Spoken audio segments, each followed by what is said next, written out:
At the Combine last week, there was some chatter that the Chiefs could be the team to watch to land Chicago Bears free agent wide receiver Darnell Mooney.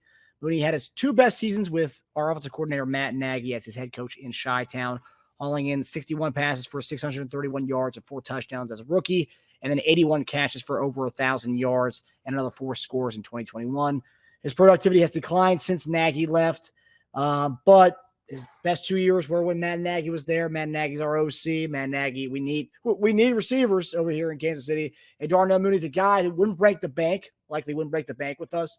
Where do you see, or how good do you feel about a potential Darnell Mooney addition to our wide receiver room, JD? I like Darnell Mooney.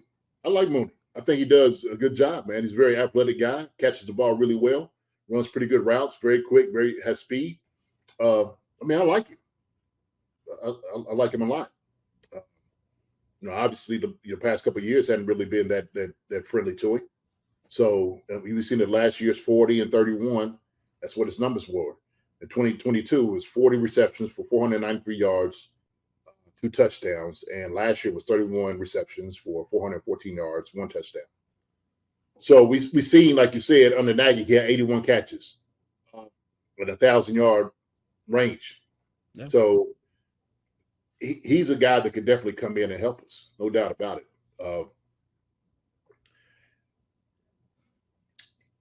He won't break the bank. The question is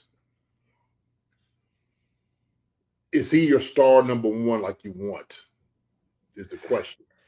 I think if we did that move, I think we'd probably draft a receiver, but I think that would be the makings of making Rice your number 1 and then having guys around that.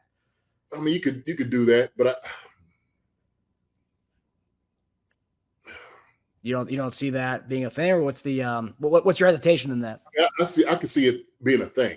My thing is, when we went through this last year, the past 2 years, okay, and making it tougher. Yeah, Rice could be your number 1. Okay, catching a lot of footballs, no doubt about it. We've seen that. But it was almost like he had to become my number 1 as a rookie, distributed, and it was a tough road. It was a tough road, man. Listen, shoot. Okay, all right. Okay, here we go. So we're gonna be straight. I think Darnell Mooney is a good receiver. I do not believe that Patrick Mahomes has to keep working with wide receivers in a level of difficulty, just making it tougher year in and year out on him. I just don't. The last 2 years is not over. It's not overwhelming for me. It doesn't warm me up at all. I'm gonna be honest. Okay, I just want to be honest. And so, if you want to go get a guy, go get somebody like we talked about Tyler Lockett, and we don't know if that ever happened. Okay, but we do need to get a guy that I think, and I've said this, Marcus, and y'all can go back and look, but I've always said you need to get a guy who's on consistent 70, 80 catches a year. Consistent. Consistency is needed. Consistency is needed. And so Darnell Mooney, great receiver. Love to have him. He would be my second option as opposed to getting like your number 1 etched in stone receiver. Okay. I like Rashee Rice. I love Rashee Rice. He's a hell of a player. And could be our number 1, no doubt about it. I think because of how our offense is ran, that Rashee caught a lot of those wide receiver screens, a lot of slants. We know and the thing is, he was able to get, the route tree opened up a little bit more for him. Yeah. So able to get a couple more digs, able to get, a couple of comebacks, some deep balls here and there on the outside. We didn't do enough of it. I want a guy that has an open wide, when we talk about route tree, because everybody talking about route tree, okay? That means you can run any route, to 0 to 9, okay? Streak, out, curl, post, dig, route, shallow cross, wheel, arrow, whatever you want to run, okay? You got the back shoulder throw, the fade, to go up and go get it ball, touchdown ball, all those things. Like, there's nothing that a guy can't run. Darnell Mooney has that ability to do those things, okay? We know Patrick is a very capable quarterback. what gives me pause about this whole thing is I don't want it to come in and then all of a sudden it's like this struggle, okay, that you still got to get over the hump. Now, we see Mooney do really well with Nagy, okay, and he's very involved. He's understanding of the offense. I'm sure we're going to get another guy in the draft. We're going to get another guy, draft a guy. Mooney's a young guy. Okay, he is. He's a young guy. We need a veteran presence, man. We need a veteran guy. I'm sorry. We need a veteran guy. I'm so big on this because when you keep bringing in young guys, the room keeps getting younger, then understanding professionalism kind of wanes there too. And so it's like these guys all learning together, which is not a bad thing. It's not a bad thing when you're creating great habits, when you're doing great things. A veteran guy has a little bit more understanding. They can't just be any veteran guy. And don't get me wrong. It's not just any veteran guy. I have pause for all these guys that came in. All these names is coming out. Believe me, I have a concern for each and every one. Names of Calvin Ridley, Marquise Brown, Dave Davis. And it's more than just catches, okay, or receptions. It's about how a guy moves, his ability to get the best out of other guys, okay, motivating guys, challenging guys, okay, doing everything right as they should, okay, work ethic, everything, like all that goes into it, okay, this passion and this, because sometimes the drive for some guys that come from losing programs, I'm going to tell you, sometimes this stuff can be contagious. And you've seen McCall Harmon talk about it. Like, look, when I was up there with the Jets, them jokers right there didn't have no idea what it meant to win. Yeah. No idea. This is a championship organization. We got to make sure we're going to have the caliber guys that come here that's going to be able to affect us, continues to be at the top, right? Not saying Darnell Mooney won't do it. I like Darnell Mooney, right? I do like it, okay? So it's not a bad move. I like it. I like to have him and the other guy, somebody else, and then get a free agent dude. Yeah. Right? So there's two things there that kind of I wouldn't mind Darnell Mooney move at all. I think that would mean we're definitely going to get a draft, a receiver in the top 2 rounds of the draft. But again, the age aspect, the youth kind of thing. It's not bad. Youth movement's great and all, but it's nice to have a vet in there that knows what he's talking about. The one thing that kind of stands out here is, all right, so yeah, and I'll say this. So one point I want to bring up is Darnell Mooney's best season, and that was with Matt Nagy, and I think that was Trubisky in 2021. His best year was better than MVS's best year ever. And I know we just got rid of MVS, making a lot of money. Darnell Mooney, I don't think it's going to even touch what MVS made, which is nice. We're getting a little discount there for a guy who's has a little bit more than what MVS can offer. MVS was a burner, kind of straight line guy. We didn't utilize his strength as much as I thought we should have. For whatever reason, we didn't. But Mooney has a little bit more to his game than that. And just looking at MVS this past year, MVS for 21 for 315 and a touchdown. Mooney's worst year was this past year also, but he still had a better year than MVS, 31 for 414 and a touchdown in regular season. But my hesitancy in bringing in Darnell Mooney is this, JD, and I'm curious what you think about this. We brought in Anthony Miller during the season, another ex-Bear that Nagy had at Chicago. So what are we just trying to right the wrongs of Nagy's past, of his draft picks and bringing in his guys and Anthony Miller and Darnell Mooney? Is that how we're going to solve our receiver room? I just I feel it's very half-assed. You're getting guys that Look, you get guys that okay? Yep. There's guys that you got to help you win. Yeah, sure, they did. So he's getting people that are familiar with him. So we don't know. Mooney would be a good option here. But I think you should seek out, and this is what I'm talking about. I'm looking at Optimistic James. Optimistic James is saying, I got names, Macklin, McCardle, Kennison, MVS. It said that never worked. Morton. So I'm going to talk about the guys I know, Kennison and Morton. All right. And I'm going to tell you something. These guys worked out. There's no doubt about it. Eddie Kennison, when he came here, was a top receiver. and he was able to handle somebody like Dwayne Bowe, Johnny Morton, who came here, caught a lot of balls on the outside. We had to make a different system too. So we didn't run a whole lot of wide receiver screens. We throwing the ball. Trip was pushing the ball down the field. So I know what their presence was in the locker room, helping young guys. And it was major. It was major. So you could start with that mess, optimistic James. I'm telling you, because that's not true. Not on those guys. Now, Jeremy Maclin and McCall, you can talk about those MVS, sure. But as far as like when you look at Morton and you look at Kennison's numbers, you see what we were doing. Not to mention we was handing the ball off to Pre Songz or Larry Johnson most of the time. Yeah. So we worked. Those guys was getting open. And I know every Johnny Morton, Eddie Kennison, I could put my trust in them.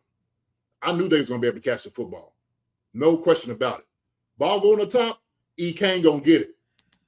We run a dig route, J-Mo going to catch him. He going to get in the end zone to get the worm, the little worm he does. You know what I'm saying? So I get that. But not one AFC championship. It's more than just one guy. It's a team sport. Optimistic James. It's a team sport, man. It's really the last known team sport out here that we see that guys can't be. Not one guy's going to be able to win it. It's got to take, a myriad of guys. So if we want to talk about that, we can talk about what we didn't do on defense, and we talk all those different things. Right. But it's more than just that.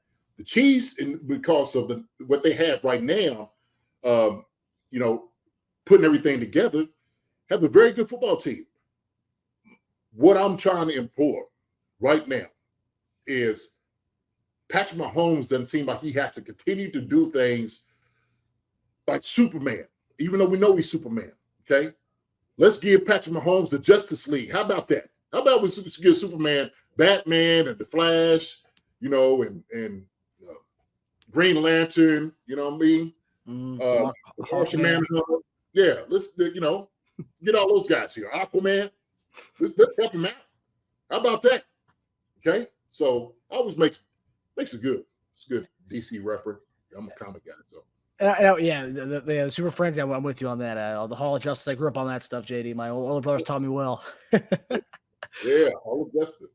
Well, the one thing about the Eddie Kennison stuff, I think Eddie Kennison, because he made a comment about pretty much we've never really had great receiver acquisitions. Eddie Kennison resurrected his career in Kansas City. I mean, he came over from St. Louis and Denver, and his best numbers were in Kansas City. And they were coming over from St. Louis. He was there at the beginning of the greatest show on turf. He leaves that. It comes back. It comes to Kansas City. Has his career numbers with us. I mean, his best numbers are by far in Kansas City with a team that was primarily a rushing offense. So, if we were to get Eddie Kennison in this offseason, if that guy was available now, it'd be phenomenal. I mean, his numbers were great with us, and that was, again, primarily a run offense who prioritized using their tight end like a wide receiver one, and he still managed to get 1,000 yards in that offense a few times. So, Eddie Kennison is probably one of the best. Contrary to what he said, what Optimus James said there, it's probably one of the best receiving acquisitions we've ever had overall. I mean, you can look it up by looking at numbers. We led the league like 3 years in a row. At least top three, I know 3 to 4. You know who that was? It was the Kansas City Chiefs. This guy right here that you're talking to was part of that. Yeah. Okay. So he's blowing guys out the water on defense. So yeah, and I don't like to be. I get what Mr. James is saying here, but might as well check the rings. I mean, so that's it. So pretty much at the end of the day, you're gonna negate a lot of guys who come to the NFL who have put up tremendous numbers because they don't want to ring. The whole ring debate, man. I'm not a big fan of that. It's silly because there's guys that probably didn't catch a whole lot of footballs, got Super Bowl rings. Yeah. Didn't even contribute to what they would to the success. It got rings. So, look, we could get it. We know right now, and this is why it's so hard, it's so difficult to get to the championship and win a Super Bowl. My thing is, let's continue to make this path easier for him, not more difficult. Okay, like what Pat did this past year was phenomenal. It was like the entire team, and so the thing is, this I'm going to get into this conversation really, but put guys around me that because Travis is getting older. Okay, Travis is getting older, and we know we got a young receiver. We got one. Okay, And there's all the other questions. Now you bring back Watson is a question. McCall Harmon is a question coming back. We don't know what's going to go on with him. Okay. KT and all that. It's going to be a rearrange of the wide receiver room. Believe me. Scott Moore's going to be here because he's a draft pick. And then all of a sudden you start looking in the wide receiver room, start looking at guys. Yeah. Okay. So give him some targets to throw the ball to. Mooney, I ain't got no problem with it. My thing is, I like a veteran presence. Veteran presence absolutely works, without a doubt. It helps out with everything. It helps the coaches out, helps everybody out. And if you had never been in the locker room, you just don't know that. Nope. You don't know. I tell you what, part of the reason some of the difficulty on the wide receiver this past year was because we didn't have a veteran presence in the room. Let me say that. Okay. I know that for a fact. So I'll leave it there. All right.